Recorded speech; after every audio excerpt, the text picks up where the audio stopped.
Hey guys, Tony Rowe back with another Lee Chess Rapid game against jabady101. And the provisional classical account is not my favorite account to play against, but we will venture on. um, I'm just stopping e5, and I actually don't think that move ordered by white is very precise, and I'll explain why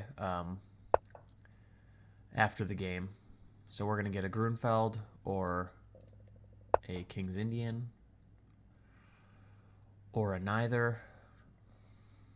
I thought this was actually, when I looked at this, I thought I could take on c5 and that it was good.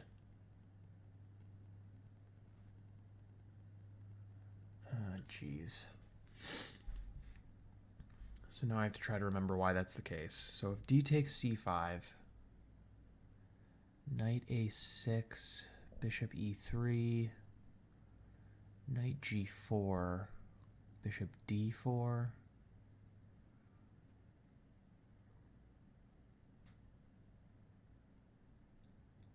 If knight e4, I can probably go queen d5 and hit the knight and protect this pawn. If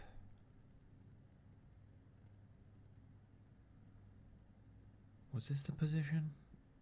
God. So if d takes c5, knight a6, bishop e3,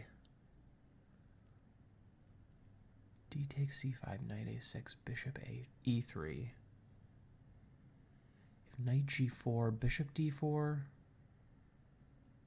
probably that's fine even if he bishop d4, e5. I mean, he can regain the pawn, but then his structure is just terrible. I think this is the move. I haven't looked at this that much. I looked at it a long time ago and thought probably, I think I thought that this was good for white.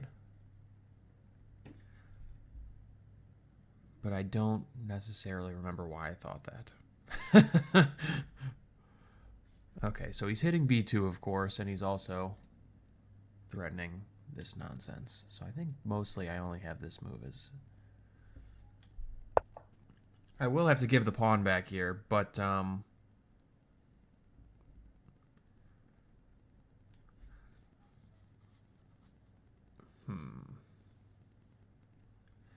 So if he goes knight a takes c5, bishop takes g7, king takes g7, queen d4 check, king g8, then b4 is probably winning a piece. Okay, I'm going to take there. Queen d4 is a good move anyway, I think. But I think I'm winning a piece. Because king g8, b4 just removes the defender of this thing, and he doesn't really have a great way to stop that. Of course, knight f6, queen c5. I guess the only way he can not lose a piece is if he goes e5 here and forces queen takes e5. Well, is knight takes e5 good? I don't know. Queen takes e5, and then he can win a tempo on my queen with like f6, and after I move my queen back to d4, he's got to move to like d6. He's got to move to consolidate. I can also play e5, knight takes e5, f6. I don't know, maybe bishop e4 in that case, and then f takes e5, queen takes e5, wins another pawn. That's a way to go.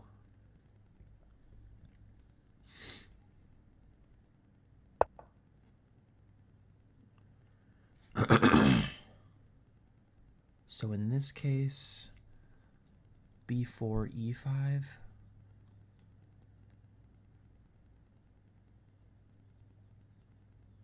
Yeah, that's just winning. b4, e5, knight takes e5, f takes e5, queen takes e5.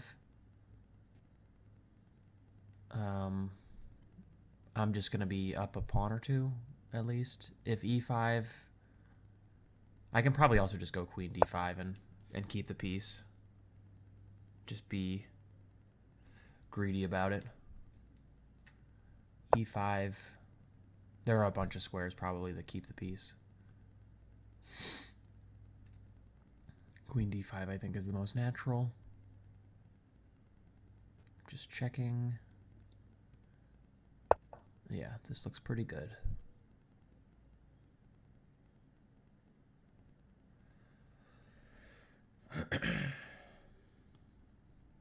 So he might wriggle around for a while or decide to play on for a little while longer, but I think this game is already effectively over. I've had a lot of really quick games on my channel lately. I don't know. I'm just terrifying people or something. I don't know. Yeah, actually, I think this g6, bishop g7, c5 is actually good, just not in that move order. I'll show you guys after the game.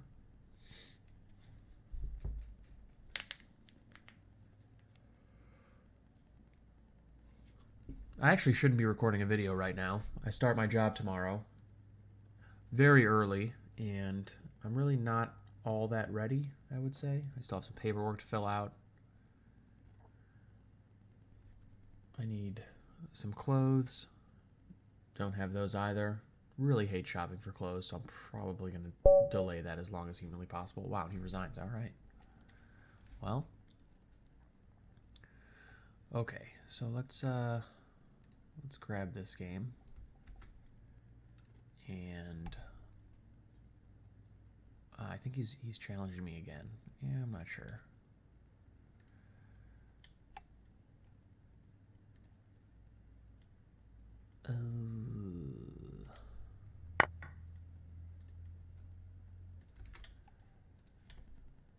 Okay, so knight f3, g6. I actually think the best move for white here is e4. Even if you really enjoy the flank openings approach, I think 1 g6 actually poses some unique problems to 1 knight f3. So, and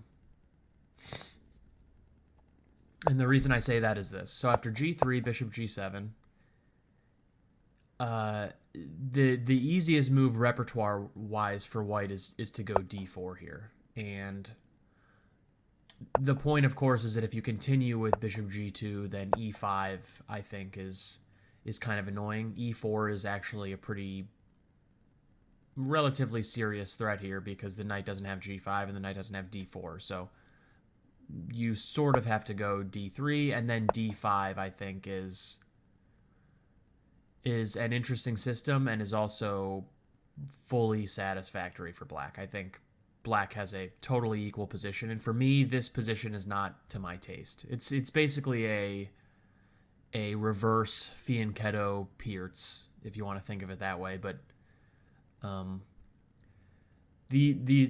don't feel like white out of the opening should allow black to set up these two central pawns like this in almost any circumstance. It just seems like, I get that the position's probably equal and white can play this way and some people will enjoy it, but to me, if you're not at least trying to, you know, place your pawns in the center in the opening, you've probably already screwed up. So in order to not allow e5, white has to sort of go d4 here, but actually c5 now is quite irritating. And the point is that after bishop g2, c takes d4, knight takes d4, knight to c6, white gets a pretty good version of the symmetrical English. Probably. White is going to have to go c4 at some point. Whoops. Oh no. Okay. White isn't presented with great options for dealing with the tension on this knight, the threat on this knight. The main move you can see here is knight b3, but usually in these types of positions, like let's say castles, white is not going to be particularly happy with the knight on b3. Like after c4, which I think is the most normal move, looking at d5 and preparing to only then play knight c3, d6, knight c3, and let's just say bishop e6. I think this is a good version of the symmetrical English for black. I don't think black has any problems here. I think this knight on b3 is misplaced. What white would really like is to have the knight on c2 and be able to play b3 and bishop b2, queen d2, rook fd1, etc. That would be the very normal way to play this position, but it's not possible here. And so I think black has no problems. And so I think the theoretical problem with this move order is the fact that black can go c5 immediately, but very few people play that way. So I don't necessarily worry about it that much. If I get an equal position every now and then, that's okay. I think the downside to going g6 is that you allow e4. And after e4, bishop g7, d4, d6, knight c3, you're in a classical variation of the modern defense, or a classical Pirtz, for instance, after this. And probably, I think historically white has a small advantage there. I don't think black has like huge problems in this line, but I think, white will be a smidge better and black will have to play accurately to equalize. It is possible to go c5 here and go into a hyper accelerated dragon, but a lot of times, people don't necessarily have that in their repertoire, and I don't think. I think most flank opening players, for instance, would be fine to go into, let's say, just a standard Maroczy bind position, either with knight c2 or bishop e3, or even I know like some players play c3 here, which is an interesting idea as well. And then black is sort of forced to either go into bishop g7, d4, takes, d5, e5, and try and equalize here, which I think is a little bit tricky, or they can go d5 immediately. And these are both variations of the Alapin that are, interesting. So I think that's the theoretical status of knight f3, g6. I think the best move is e4, but most people will still go g3, which allows this c5 idea. In the game, black played c5, I think a little late, and I think that probably, at least as far as I had looked at it, maybe a couple months ago, pretty quickly, just after a blitz game, someone played this against me, and I was curious what I had to do against it, and I looked it up, and I realized d takes c5 was kind of irritating. Yeah, I think d takes c5 here is kind of good, but in all of these positions, one of the things you have to be careful about for white is when you take on c5, if you allow black to complete his plan, you are making a positional concession. So you have to kind of, when you play d takes c5, you are counting on posing black problems recovering the pawn and forcing him to make concessions while recovering the pawn, because trading your c pawn for the trading your d pawn for the c pawn like this, and opening up the bishop on g7, giving black an extra center pawn, etc. You sort of need to ensure that you're being annoying in the meantime, and that you're extracting some kind of an advantage from doing this. And you can see white winning half the games and black winning a very small smidge after bishop e3 is probably a good sign for the theoretical status of this line. So let's delve into this a little bit more. This will be a good opportunity for me to further study these lines.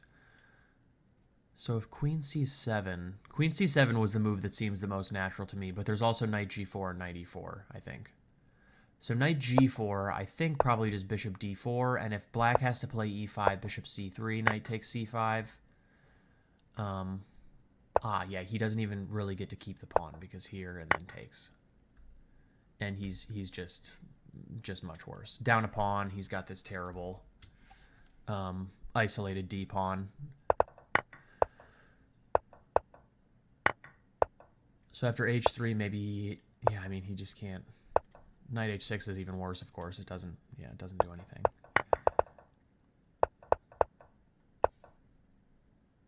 So if he has to go like... Yeah, actually all this is just really bad. I mean, f6, h3, knight h6, queen d6 or something even. Or queen d5. Yeah, like f6, maybe h3 here, and then queen d5 check, and knight f7, and I'm just keeping the... I'm keeping the pawn, and black has to figure out how he's developing this idiot with this weak pawn here. So okay, so knight g4 is not good. So that's good to know. Knight e4, bishop d4 is similar, and so if in the game, is this just as decisive as I thought it was? Yeah, pretty much. I mean, he has to go e5, but this is pretty much probably losing anyway. So yeah, the only way black can really take is this way. And yeah, I mean, at least now this construction of knights makes quite a bit less sense than the other way. And that's kind of a concession in and of itself. I wonder if I can just go c4 here. Or queen d4 check first and then c4.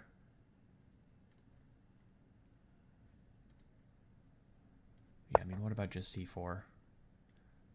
d6, knight c3. Yeah, I mean, again, this to me looks like a good version of the typical symmetrical English structure where white plays d4 and black plays c takes d4. These knights are not well placed. That's the only real imbalance here. White's generally happy to trade off the dark squared bishops, and I think, yeah, just these knights are kind of misplaced. They're maybe weak to a3, b4, or yeah, I think the pressure along the long diagonal for white will be pleasant, and yeah, I think this is probably maybe slight advantage to white, maybe large advantage to white, hard to say. And if not this move, what else is there? Queen c7, I think, is worth examining as well. Knight c3 right away is the main move, which is interesting to me. So if c4, knight takes c5, knight c3, d6, I guess. Rook c1. This doesn't seem that bad for black. This looks like a relatively normal position. His a knight got to come to c5. c7 is a normal square for the queen anyway. So, and I'm not in love with my bishop on e3. It's fine, but I would rather have b3 and bishop b2 in these positions. Maybe white is slightly better. Maybe it's around equal. But knight c3 is the main move and is the computer recommended move. I don't know why. So if here, knight b5. What is this trickery? Okay, queen b6. And now c4? I don't understand. Ah, b4 is a threat. I see. And if a5, at least my knight gets this square, I guess. This doesn't look super convincing to me either, though, honestly.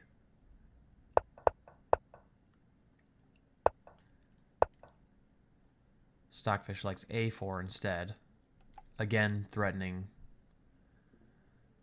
b4. And if a5 now knight e5. And knight c4 is a pretty large threat, huh? So d6. I have a computer game in this database? That's bizarre. This is hilarious. This is like typical computer stuff. Like who in their right mind would honestly even have after d6? What human would not play knight c4 here automatically? Like even in a long game?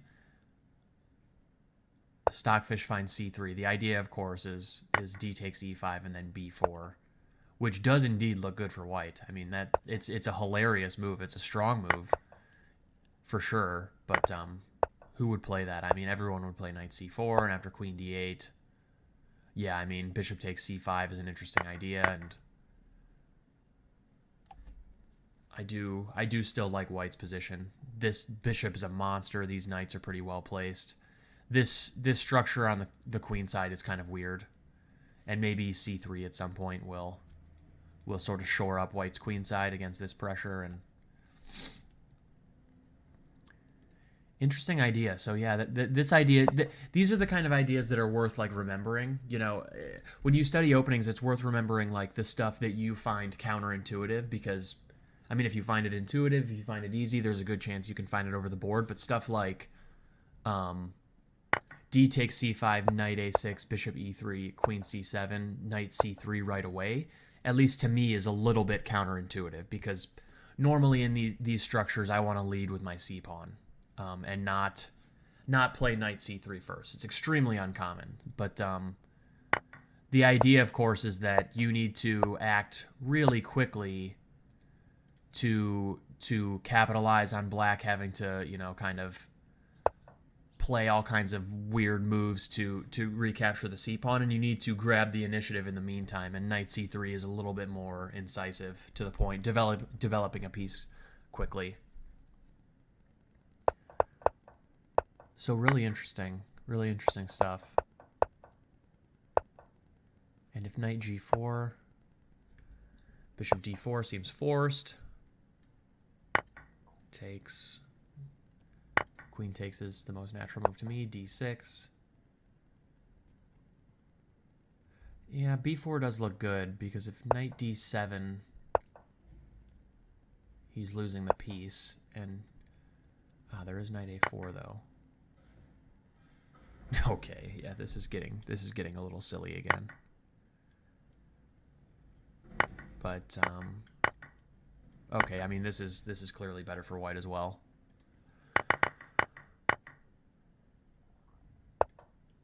Let's just mark this for completeness. Yeah, the one thing I think needs to get fixed about study is that when you promote something, it promotes all the way up to the main line. So then if I want to keep the game continuation the main line, I have to like re-promote that. But so yeah, interesting line. It's definitely something that I need to, like, you know, keep all that information in my repertoire, because this line comes up not a huge amount, but enough for me to have to know what I'm doing here, especially to know that, you know, that d takes e5 is the move and understand the intricacies here. So okay, I hope you guys enjoyed it. It was a quick one. I tried to fill it in with a little bit of an opening survey and, you know, trying to figure out what the heck's going on here. So I will be back with more games, of course. I have ideas for real content. I promise I will get some like instructional content out. I know there's been a lull with actual content. It's been hard for me to record longer videos because my fiance is always in the apartment and she's studying for a very important test, and I don't want to disturb her. But so when she goes like on a run or something, I just record a rapid game really quick and I'm done before she gets back. But there will be more instructional content very soon, and I have some neat ideas, I think, for some content, and I'm gonna do some opening stuff, of course, that I promised. So look out for that, and in the meantime, enjoy these rapid games. Okay, bye guys.